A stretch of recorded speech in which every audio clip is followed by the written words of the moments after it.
Do you want to do self-portraits but get overwhelmed at all of the things required to make it happen?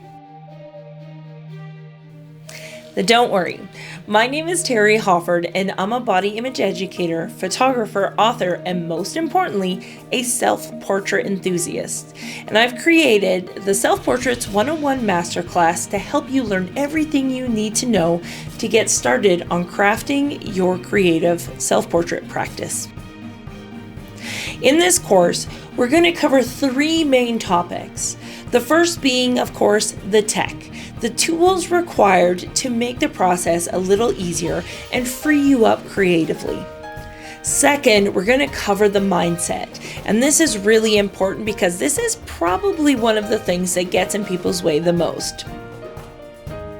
Last but not least, we're going to dive right into the creative aspects of self-portraits, and I'm going to share with you the inspiration and the techniques that I like to use to amplify my self-portrait sessions and guide my creativity.